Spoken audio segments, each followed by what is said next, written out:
ചിക്കു നമുക്കിന്ന് ചിക്കൻ ബിരിയാണി. ശ്രാവണ മാസമായിട്ട് ചിക്കൻ കഴിക്കാൻ പാടില്ല എന്നറിയില്ലേ? ബീഫാണ് ഞങ്ങൾ മലയാളികൾക്ക് ആഗ്രഹം 3 ആഘോഷമുള്ളൂ. ഓണം, വിഷു, ക്രിസ്മസ്. ഇതിന് 3 ഞങ്ങൾ നോൺ വെജ് കഴിക്കും. അതങ്ങ് കേരളത്തിൽ. ഇപ്പൊ നമ്മൾ ബാംഗ്ലൂർ അല്ലേ, വെജ് കഴിച്ചാ മതി. പിന്നെ എന്റെ പട്ടി കഴിക്കും വെജ്. കഴിച്ചോ ശരിക്കും കഴിച്ചോ. ചിക്കനാന്ന് പറഞ്ഞു കഴിച്ചോ. എന്റെ അമ്മ ഉറങ്ങട്ടെട്ടാ, നമുക്ക് നൈസായിട്ട് ചിക്കൻ ബിരിയാണി പുറത്തെടുക്കാം. ആ ചിക്കൻ ബിരിയാണി ഇപ്പൊ അപ്പുറത്തെ വീട്ടിലെ പട്ടിന്റെ വയറ്റിലേക്ക് കാണും. ഞാൻ ഉറങ്ങിയാലും അതിന് പുറത്തെടുക്കാൻ പറ്റും തോന്നില്ല. ഭാഷയും ഭക്ഷണം ഒരു പ്രശ്നമായിക്കൊണ്ടിരിക്കുകയാണല്ലോ ചിക്കു. എങ്ങനെയെങ്കിലും നാട്ടിൽ പോകണം, ഇവിടെ മടുത്തു തുടങ്ങി. എനിക്കും മടുത്തു ഇവിടെ. ഞാൻ ചിക്കുന്റെ അടുത്തേക്ക് പോവുകയാണ്, ബാംഗ്ലൂർക്ക്.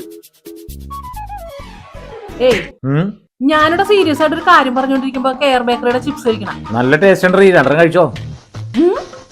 2 ചിപ്സ് തന്നെ പറ്റിക്കാൻ നോക്കണ്ടട്ടാ. ചിപ്സ് മാത്രമല്ല, ശർക്കരവരട്ടിയുണ്ട്, അലുവയുണ്ട്, ആയിസക്കിറ്റ് ഉണ്ട്, എല്ലാ അച്ചാറും ഉണ്ട്. കെയർ ബേക്കറിയുടെ ഓണം സ്പെഷ്യൽ ഹാമ്പർ ആണിത്. എല്ലാ ബ്രാഞ്ചുകളിലും ഇത് അവൈലബിൾ ആണ്. ആ ശരി, ഞാൻ പോയി കഴിഞ്ഞാലേ നിങ്ങൾ എന്റെ വില അറിയുള്ളൂ. കാണിച്ചരാ ഞാൻ. ഫോണേക്കാട്ടി മുമ്പ് കാര്യം എന്താന്ന് വെച്ചാൽ പറഞ്ഞിട്ടോ. പോയി കഴിഞ്ഞാൽ ഉടനെ ഒന്നും വരില്ല ഞാൻ. ചുമ്മാ കൊതിപ്പിക്കല്ലേ. ആഹാ, പക്ഷെ ശരിയാക്കി തരാമോ?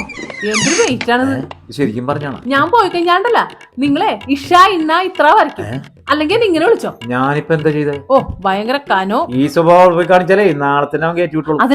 അവനെ എന്റെ വീട്ടിലെ സ്വഭാവമാണ് കിട്ടിയേക്കണത്, നിങ്ങളുടെ വീട്ടിലെ സ്വഭാവം അല്ല കിട്ടിയേക്കണത്. ഓൾറെഡി നല്ല ചിപ്സ് ഉണ്ടെന്ന്. ഒന്ന് പോണോന്ന്. ഞാൻ പോണു. എനിക്കുള്ള ചോറെങ്കിലും എടുത്ത് വെച്ചിട്ട് പോ. വേണമെങ്കിൽ ചിപ്സ് കഴിക്കും. എന്നാ പോ, കുറച്ച് ചോരുണ്ടോ.